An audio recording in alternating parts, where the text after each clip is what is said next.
Bien, dice la palabra de Dios en el libro de Ruth, capítulo 2, versículo número 8 en adelante. Entonces Booz dijo a Ruth: oye, hija mía, no vayas a espigar a otro campo, ni pases de aquí, y aquí estarás junto a mis criadas. Mira bien el campo que siguen y síguelas, porque yo he mandado a los criados que no te molesten. Y cuando tengas sed, ve a las vasijas y bebe del agua que sacan los criados. Ella entonces, bajando su rostro, se inclinó a tierra y le dijo: ¿por qué he hallado gracia en tus ojos para que me reconozcas siendo yo extranjera? Solamente eso leemos, hermanos. Pueden tomar sus asientos, por favor.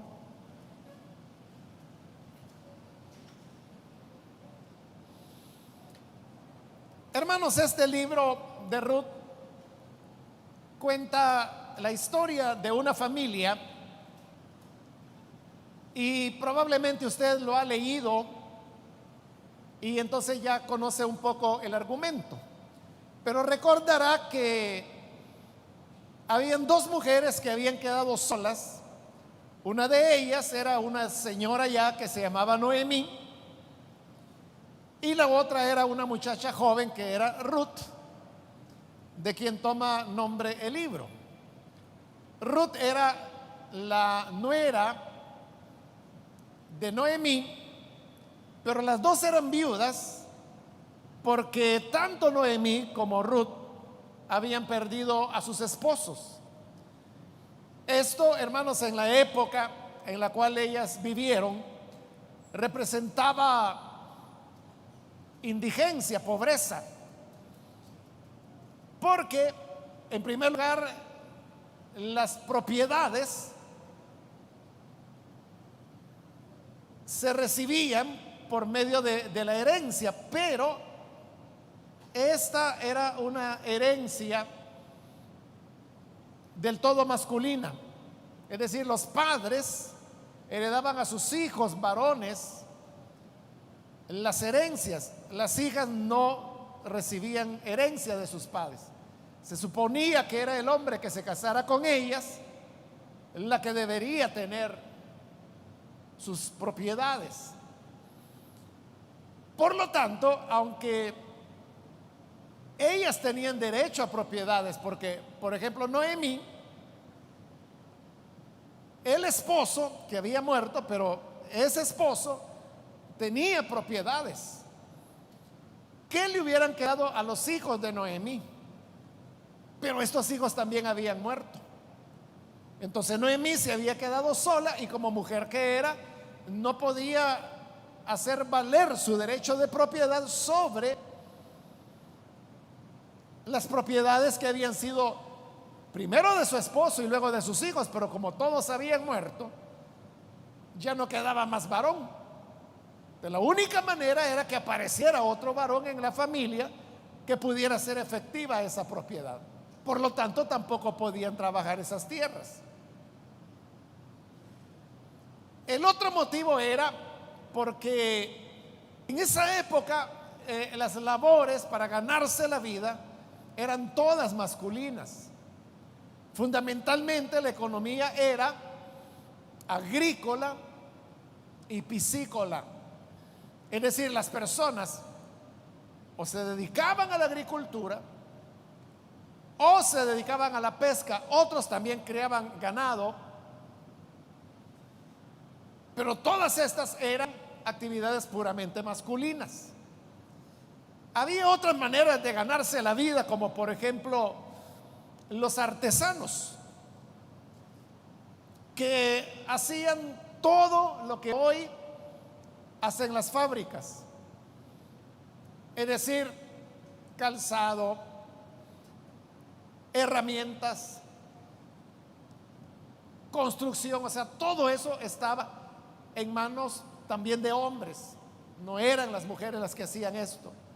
De manera que Noemí y Ruth llegan a Belén, y sucede que llegan justo en el momento cuando comenzaba a levantarse la cosecha del trigo y de la cebada, que eran los rubros principales que se cultivaban. Pero en todo caso, aunque fuera la cosecha y hubiera trabajo, ellas no podían trabajar porque eran mujeres. Para colmo, Ruth ni siquiera era israelita, sino que ella era moabita. De manera que ahora ha venido a Israel por acompañar a su suegra, que ha quedado viuda, aunque ella también está viuda.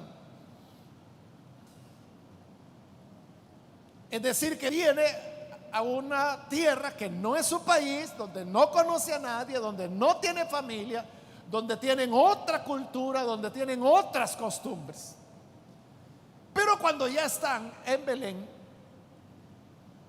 aunque la Biblia no lo declara, lo más probable es que tuvo que ser Noemí, la suegra, quien le dijo a Ruth: mira, aquí en nuestro país hay una costumbre, y es que las personas que recogen la cosecha, los segadores, ellos van levantando las espigas de trigo, van levantando la cebada, pero algunas veces hay espigas que se les quedan, que por descuido o por ir rápido no las logran arrancar.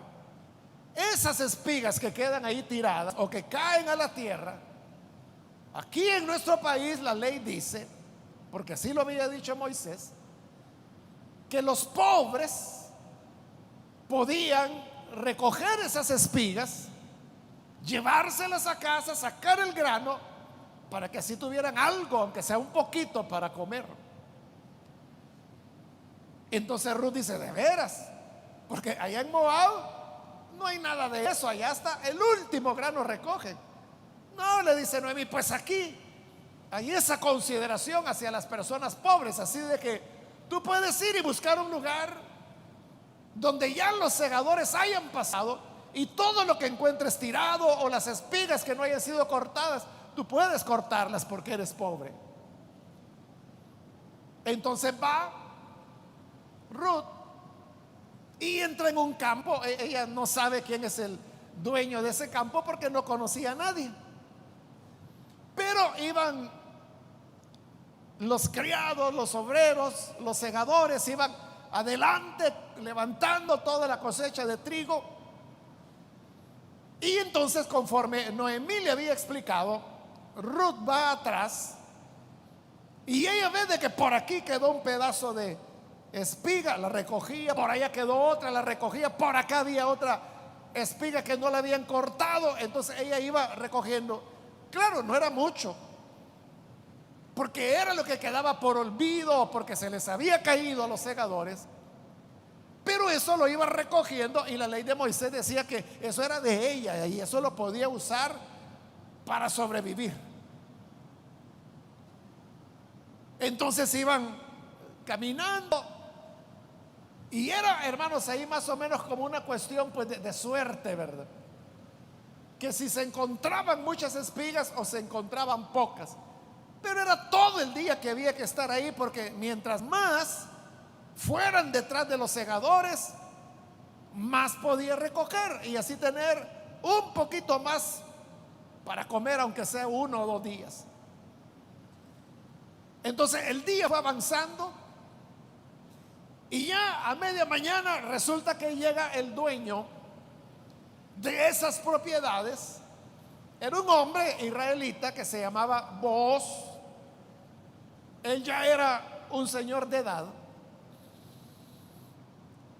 Y cuando llega, llega para ver cómo va el trabajo, cómo va la cosecha, saluda a los segadores, pero él logra ver que allá atrás hay una joven que viene y él no la conoce.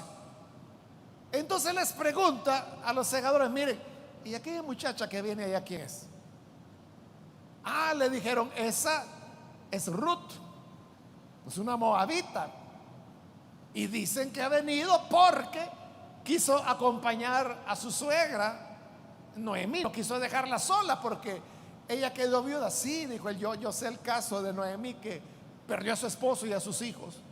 Pues esa es la joven, le dijeron. Entonces Booz va y se acerca a Ruth y la saluda. Pero al saludarla, le dice las palabras que hoy leímos en el versículo 8: oye, hija mía, no vayas a espigar a otro campo, ni pases de aquí, y aquí estarás junto a mis criadas. Mira bien el campo que siguen y síguelas, porque yo he mandado a mis criados que no te molesten. Hasta este momento, hermanos, lo que Booz le ha dicho ahí es lo mismo que Ruth ya sabía. Porque lo que le está diciendo es: mira, no vayas a ir a recoger. Aquí en El Salvador, cuando se trata del café, a eso le llaman pepenar, ¿verdad? Que es recoger aquellos pequeños granos que quedaron o que se le cayeron a los que van recogiendo el café. Aquí era trigo. Entonces, no vayas a ir a otro lugar, sino que quédate aquí, le dijo. Y mira dónde van las criadas, donde van segando. Entonces, tú ve detrás de ellas y recoge todo lo que puedas. Bueno, eso es lo que Ruth había estado haciendo toda esa mañana, porque era lo que la ley de Moisés decía. Pero ahora viene y Booz le dice algo más. En el versículo 9, la segunda parte: cuando tengas sed, ve a las vasijas y bebe del agua que sacan los criados. Es decir, que estaban los segadores y estaban los criados. Los criados lo que hacían era apoyar a los segadores, y ahí vemos de que una de las tareas de los criados es estar acarreando agua para que los segadores tuvieran que beber, que no tuvieran que ir hasta allá al pozo a beber, sino que los criados llevaban el agua y que así pudieran continuar avanzando.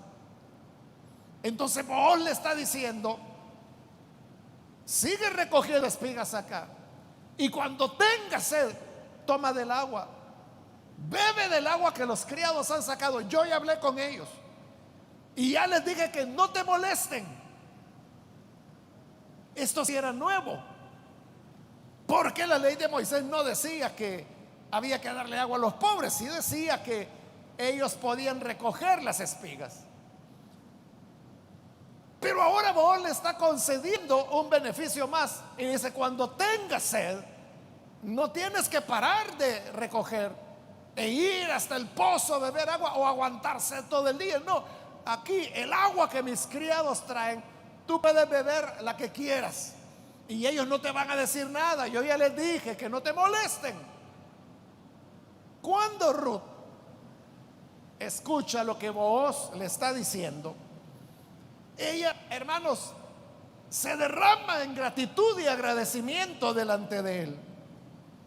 Porque dice el versículo 10 que ella, bajando su rostro, se inclinó a tierra y le dijo a Booz: ¿por qué he hallado gracia en tus ojos para que me reconozcas, siendo yo extranjera?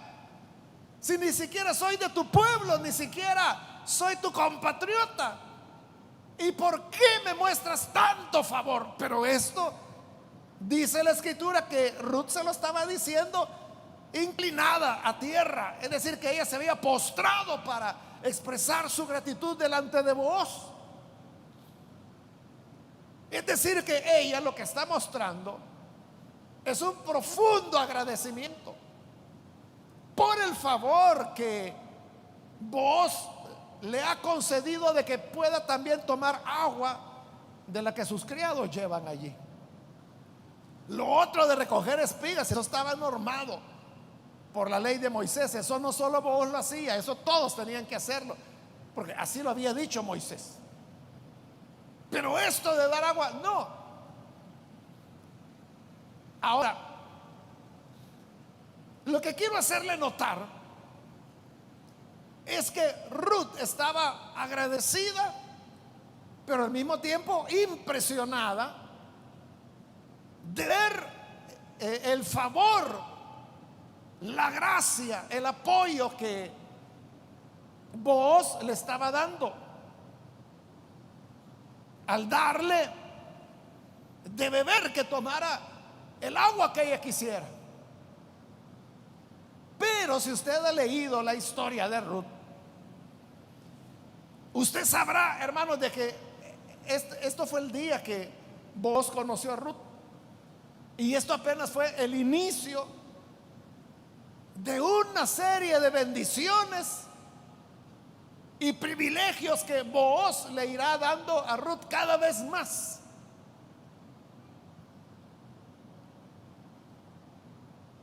Es decir, que esto de que hoy Booz le ha dado agua y que ha hecho que ella se sienta tan impresionada y tan agradecida que de rodillas le está agradeciendo y preguntándole por qué lo hace si yo ni siquiera soy de tu pueblo.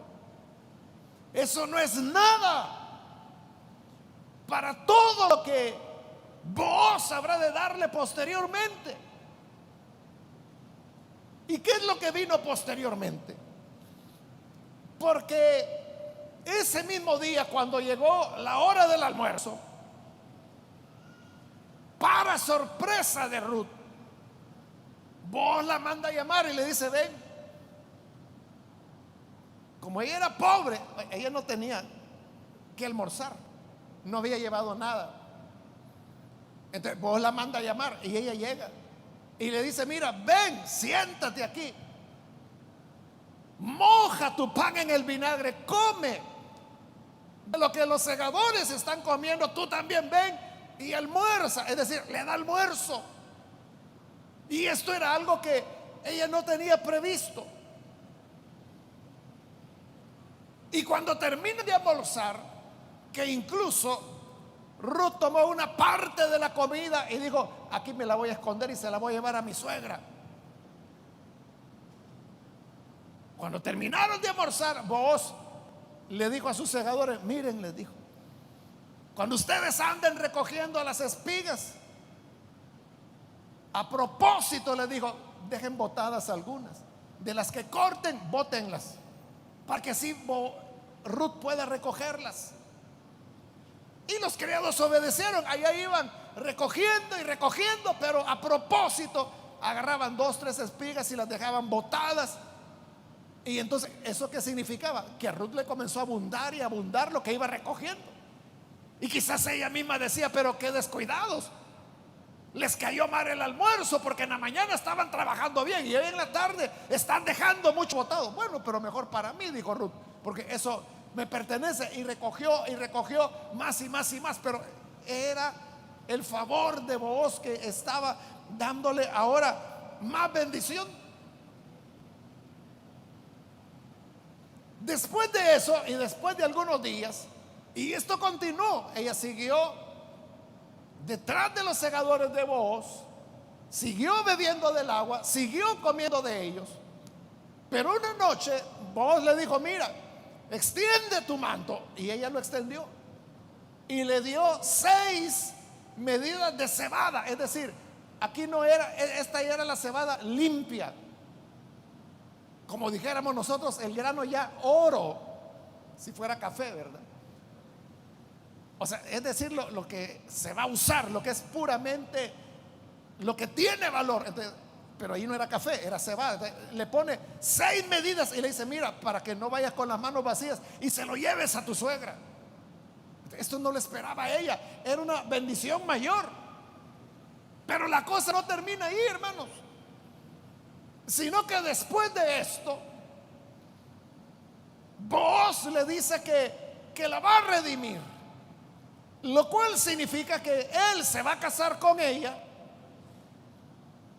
para poder tener hijos, y que los hijos varones que nazcan no van a ser de ellos, sino que van a ser de Noemí, de su suegra, para que así ellas puedan recuperar las tierras que habían sido de los difuntos. Entonces viene Booz y se casa con ella. Pero no termina ahí todavía, sino que ya casados, efectivamente, Ruth concibe, queda embarazada y resulta que tiene un niño y es un varón. A este le ponen como nombre Obed. Y entonces Noemí, que era la suegra, o quien había sido su suegra, es la nana, diríamos nosotros, que cría el niño. Y entonces todos lo tomaron como que si era hijo de ella, y con eso legalmente ella recuperaba las tierras porque eran de su hijo varón ahora, porque era un varón, hijo que realmente era de Ruth. Este Obed crece, se hace hombre, se casa y también tiene un hijo, y a este hijo se llamó Isaí. Isaí creció, se hizo hombre y también se casó y tuvo varios hijos, pero uno de ellos se llamó David, que es el rey David que nosotros conocemos en la Biblia. Es decir, que Ruth llegó a ser la bisabuela del rey David. Y usted sabe que desde el punto de vista de las profecías, David es el padre del Señor Jesús. Por eso es que a Jesús en los evangelios la gente le decía hijo de David. Es decir, de ahí vino el Salvador. Lo que quiero hacerle notar es cómo comenzaron las cosas. Comenzó con Ruth, una mujer joven que había enviudado, con una suegra también viuda, pobres, que tenía que andar recogiendo para poder comer. Así empezó todo. Pero Booz comenzó a bendecirla, y a bendecirla, y a bendecirla, y a bendecirla, porque Booz es el que se convierte en el redentor de ella. Y desde ese punto de vista, Booz es una figura, es un tipo de Jesús, quien es el redentor de los seres humanos. Por eso le digo que cuando Booz le concedió la primera gracia, que le dijo: mira, cuando tengas sed puedes beber de esta agua, ella, hermanos, se cayó de rodillas, agradecida, porque para ella eso era una maravilla. No era nada, hermanos, no era nada con todo lo que Booz tenía preparado para ella, irle dando cada vez más. De tal manera que el nombre de Ruth aparece en la genealogía del Señor Jesús. Ahí está su nombre. Es una de las pocas mujeres que se mencionan en la genealogía del Señor Jesús. Entonces vea, de la pobreza, de la mendicidad, podríamos decir. No es que pudiéramos decir eso era. Ella vivía de la mendicidad, de ahí ella es exaltada hasta llegarse a convertir en la bisabuela del rey David, el antecesor del Cristo, el redentor de Dios. Entonces esto significa, hermanos, que las bendiciones que Dios tiene preparadas para nosotros, hermanos, ni las podemos imaginar. No tenemos nosotros manera de saber todo lo que Dios tiene preparado para nosotros. No lo sabemos, no lo imaginamos, es totalmente inesperado. Esto, hermanos, es igual que Natanael, uno de los discípulos del Señor Jesús. Llegó su hermano donde Natanael y le dijo: mira, hemos encontrado a un hombre que quizás es el Cristo. Así dijo Natanael. ¿Y de dónde es? Ah, él es de Galilea, le dijeron. Ah, no, dijo él. ¿Cómo va a ser el Cristo si de Galilea, de ahí nunca salió nada bueno? Pero entonces le dijeron, por no andar peleando, dijeron: mira, tú ven y mira, juzga tú. Entonces, Natanael va. Y cuando ya se va acercando a Jesús, Jesús lo ve y le dice: miren, ahí viene un buen israelita en el cual no hay engaño. Y Natanael se extrañó y le dijo: bueno, ¿y tú por qué dices de eso? Si es primera vez que me ves, ¿cómo puedes decir que en mí no hay engaño? ¿Cómo es que me conoces? Y le dijo Jesús: es que mira, antes que te llamaran, yo te vi cuando estaba bajo la higuera. Y entonces Natanael se da cuenta que él había estado bajo una higuera cuando lo fueron a invitar a venir. Y entonces, cuando se da cuenta que el Señor le ha dicho esto, entonces él queda sorprendido y le dice: verdaderamente tú eres el enviado, tú eres el que Dios iba a enviar. Y Jesús le dijo: ¿ya creíste? Le dijo. Ay, Dios le dijo: si no has visto nada, si con esto estás impresionado, espérate a ver todo lo que viene, todo lo que va a suceder, porque de verdad te digo que a partir de hoy verás los cielos abiertos y ángeles que suben y bajan sobre el Hijo de Dios. Ahí está lo que le digo. Natanael, hermano, ni se imaginaba con quién estaba hablando. Solo porque le dijo: te vi debajo de la higuera.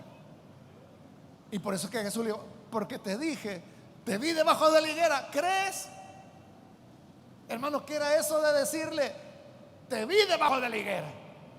Con lo que viene, cuando el Señor va a convertir el agua en vino, cuando el Señor va a sanar al siervo del noble, cuando el Señor va a multiplicar los panes y los peces, cuando el Señor va a detener la tempestad, cuando el Señor va a darle la vista a un ciego de nacimiento, cuando el Señor va a resucitar a Lázaro, cuando el Señor va a hacer muchas señales.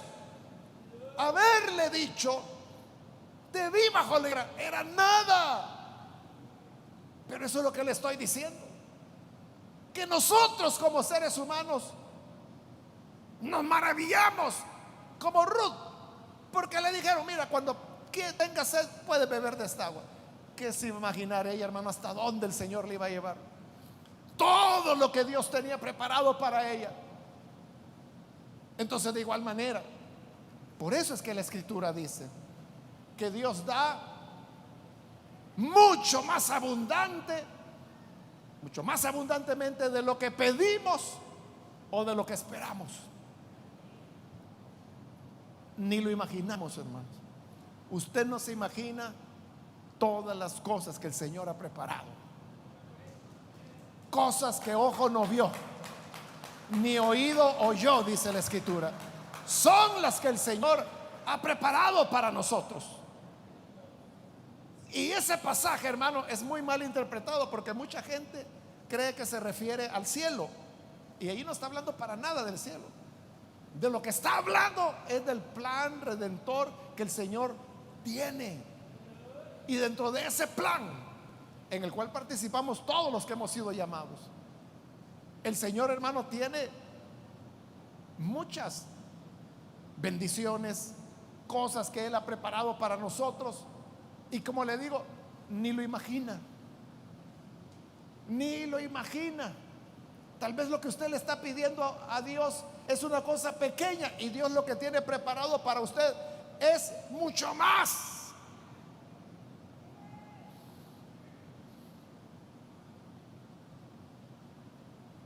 Si usted, hermano, observa la naturaleza expresa la generosidad de Dios. porque se siembran unas pocas semillas y mire cómo se multiplican. Una milpa, usted sabe que nace de una semilla de maíz que se sembró, germina y se convierte en milpa. Pero ¿cuántas mazorcas salen de cada milpa? ¿Y cuántos granos tiene cada mazorca? Entonces lo que era uno se multiplicó muchísimo. O usted tiene un árbol de mango en su casa, ese árbol nació de una semilla de mango. Pero cuando viene la cosecha, hermano, a veces hasta se enoja usted, porque ya mucho mango. Por eso es que cuando uno va, hermanos, a ciertos lugares del interior del país en época de cosecha de mangos, hermano, está cubierto el piso, ya la gente ni lo recoge, porque ya es demasiado. Esa es la naturaleza, que da mucho más de lo que uno imaginó, siempre mucho más abundante. Algunos han hecho cálculos, hermanos, de que en un área de tierra del tamaño de una puerta, y hay algunos lugares donde eso aconsejan, tomar una puerta vieja y cubrirla de tierra y sembrar ahí pepino, que frijoles, que tomate, las cosas que usted necesita en la casa. Y esa área del tamaño de una puerta, dicen ellos que alcanza para todo lo que una familia necesita, en una porción de tierra así tan pequeña. Esa es la generosidad de la naturaleza. Pero es, como le dije, la naturaleza lo que está haciendo es expresar la generosidad de Dios. Entonces así es Dios, que quizás nosotros lo que le estamos pidiendo es igual que aquella mujer sirofenicia que le dijo: Señor, aunque sea una migaja de las que tus hijos desperdician, aunque sea una migaja, dame. Nosotros eso es lo que decimos: dame una migaja. Pero el Señor lo que tiene para nosotros es una hornada de pan caliente para que lo podamos disfrutar. Toma, come, bebe. Mucho más de lo que uno se imagina. Así es Dios. Y esto es lo que Ruth no sabía, porque ella era moabita, era pagana. Ella no sabía nada del Dios de Israel. Entonces le comenzó a sorprender que cada vez le daban más. Mire, y llegó a ser más bienaventurada que cualquier mujer israelita, cualquier mujer nacional. Porque ella es la bisabuela, la única bisabuela que David tuvo, ninguna otra. Y por lo tanto, antecesora del Cristo. Y por eso le digo, es uno de los pocos nombres de mujeres que aparecen en la genealogía de Jesús. Extrañamente, las mujeres que se mencionan en la genealogía de Jesús, todas tenían, hermanos, un pero. Por ejemplo, se menciona Rahab, que ni era israelita y tampoco era una mujer tan honesta, porque su oficio era prostituta, ejercía la prostitución, pero está en la genealogía de Jesús. La otra mujer es Betsabé, la que cometió adulterio con Salomón, perdón, con David. Entonces, ¿cómo es eso de que una adúltera es la antecesora de Jesús? Pero lo es. Y entre ellas estaba Ruth. Ruth no fue adúltera ni nada de eso, tampoco era prostituta, pero era moabita, era pagana. ¿De qué se iba a imaginar ella? Que el Señor tenía eso especial reservado para ella. Entonces, hermano, hermana, tú no sabes hasta dónde el Señor te quiere llevar. Ni siquiera lo puedes imaginar. Si tú dices: es que yo un día voy a servir a Dios, está bien, pero yo no sé qué es lo que tú te imaginas con servir a Dios. Pero lo que Él tiene planeado para ti va mucho más allá, mucho más allá de lo que puedas imaginar. Y si tú, igual que Ruth, caes de rodillas en gratitud delante de Dios, quizá porque te dio algo, una bendición, está bien, tenemos que ser agradecidos, pero ten en cuenta que eso no es nada. para lo que continúa, para todo lo que viene. Entonces, hermanos y hermanas, vale la pena servir a este Dios, vale la pena hacer su voluntad, vale la pena agradarlo, porque le va a llevar a usted hasta, hermano, niveles que usted no conoce, que no se da cuenta. A veces, hermanos, ha ocurrido, bueno, una le voy a contar, hace un par de meses de esto, por gestiones que hay que hacer de la iglesia, me tocó ir a una entidad financiera, un banco, y tenía que hablar con el presidente. Entonces me hicieron la cita y me dijeron tal día. Bueno, yo llegué, pero al llegar allí, hermanos, ahí estaba el presidente de esta entidad, y me saludó muy amable y me dijo: ¿en qué le puedo servir? Y yo le comencé a decir: tenemos esta y esta situación, quisiéramos hacer esto, esto y esto. Y yo vi que él se mostró muy amable, muy interesado, pero también noté que cuando yo le explicaba qué era la iglesia, cuáles eran sus metas, él iba entendiendo muy rápido. Bueno, total de que hablamos lo que teníamos que hablar, y luego él se pone a hablar y me dice: mira, hermano, me dice, yo soy de Lin, me dijo. Desde niño mi mamá me llevaba, me dice. Entonces yo ahí crecí, me dice, y me comenzó a hablar. ¿Se acuerda del local de jóvenes? Me dice: pues allí es donde yo iba, me dice, cuando era un jovencito, cuando era un adolescente. Se nos cayó con el terremoto del 2001. Sí, es cierto. Bueno, lo que le quiero decir, hermano, es de que mire a dónde está ahora. ¿Quién hubiera pensado, hermanos, en esa época, que ese niño que llegaba allí, bueno, él me dijo que era cuando las clases dominicales de niños estaban aquí en el local, antes de que compráramos allá donde hoy está la iglesia infantil. Pero estas maestras, que quizás alguna de ellas estará acá, no sé, vieron ese niño y lo vieron como un niño.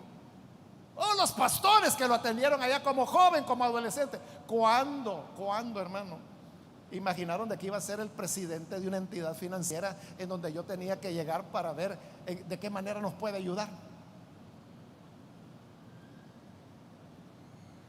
Entonces, mire bien quién tiene al lado, hermano, porque ese que tiene al lado, que quizás usted dice: bueno, ¿y esta bicha mocosa? Y quién sabe qué va a ser dentro de 10, 15 años esa joven. O estos jóvenes que usted los ve y dice: no, estos jóvenes no están en nada. Mira, a saber qué van a hacer, hasta dónde el Señor los va a llevar. Porque, como le digo, ni idea tenemos de todo lo que el Señor quiere hacer con nosotros. Amén, hermano. Así que mire bien a quien tiene al lado. No lo pierda de vista, porque a lo mejor va a ser el médico eminente que después va a necesitar cuando usted esté bien mal. Por eso es que uno tiene que tratar bien y con respeto a todas las personas.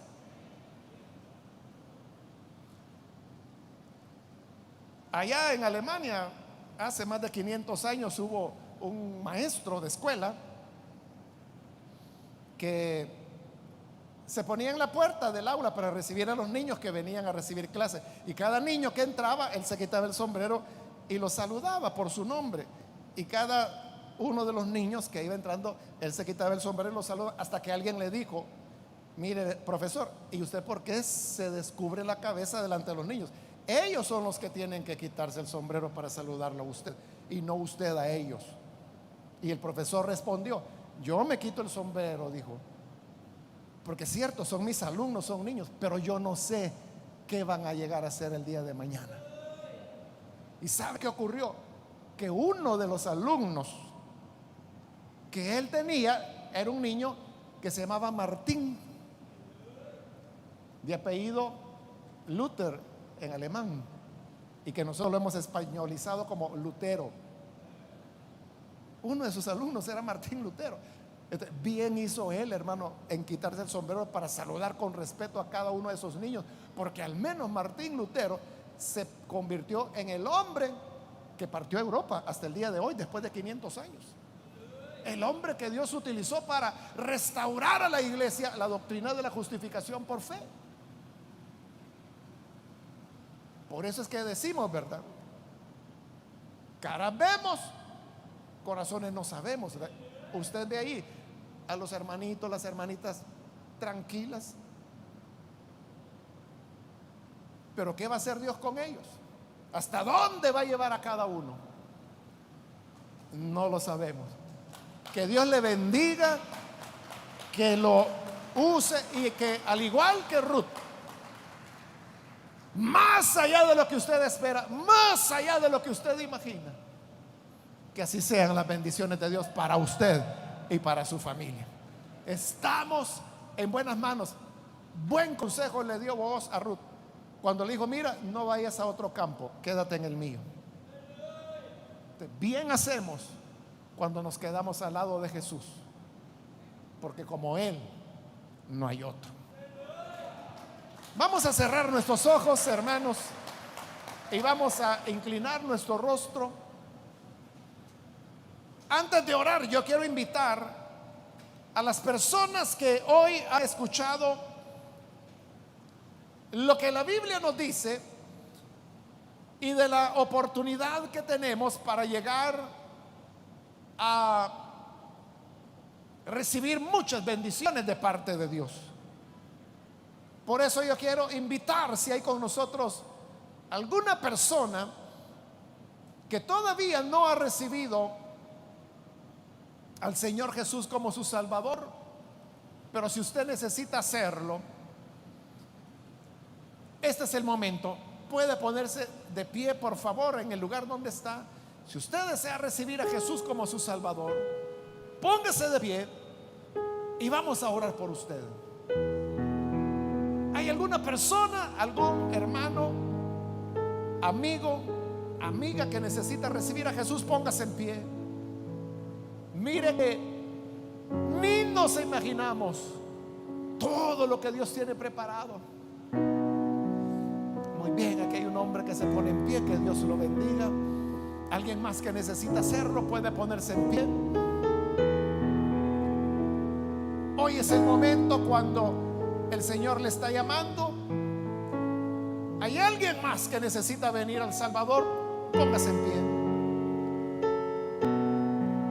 Y vamos a orar por usted. ¿Hay alguien más que lo hace? Venga, reciba al Hijo de Dios. Es el momento para que la gracia del Señor le pueda alcanzar. ¿Hay alguien más? Póngase de pie. Hágalo ahora porque tengo que orar ya, pero aproveche estos minutos, un minuto, y vamos a orar. Póngase en pie si usted necesita a Jesús, a este Redentor que siempre nos da mucho más abundantemente de lo que nosotros pedimos o esperamos. También quiero invitar, si hay hermanos o hermanas que se han alejado del Señor, pero hoy necesita reconciliarse, póngase en pie también. Alguien que necesita rededicar su vida al Señor, póngase en pie. Nunca debió alejarse, pero hoy es el tiempo para volver y reconciliarse. Póngase en pie y vamos a orar. ¿Hay alguien que lo hace? Voy a terminar ahora, vamos a orar. Pero si hay alguien más que necesita recibir al Señor o reconciliarse, es la última invitación. Póngase de pie para que oremos por usted. A usted que nos ve por televisión, también quiero invitarle para que se una con esta persona aquí en este local y ore con nosotros para recibir a Jesús. Señor, gracias te damos por tu palabra y gracias por estas personas aquí y a través de los medios de comunicación que están dando este paso decisivo de recibirte a ti, porque creemos, Señor, que tu bondad es inacabable, que los planes que tienes para nosotros ni ni siquiera los podemos concebir. Pero tú sabes, tú conoces el camino por el cual nos llevarás, las bendiciones que en tu grande misericordia has preparado para nosotros. Nosotros no las merecemos, porque somos extranjeros, no somos de tu pueblo, pero en tu gracia nos has adoptado y nos has hecho tus hijos. Y en esto, Señor, amor que no comprendemos, pero en el que podemos confiar. Sabemos que hay muchas cosas que tienes preparadas. Gracias de antemano por todo eso. Gracias por todo lo que nos has dado. Y gracias por todo lo que nos dará, que no lo alcanzamos a concebir. Pero tu bondad, Señor, es maravillosa. A ti sea la gloria, bendito Dios, hoy y siempre. Amén y amén.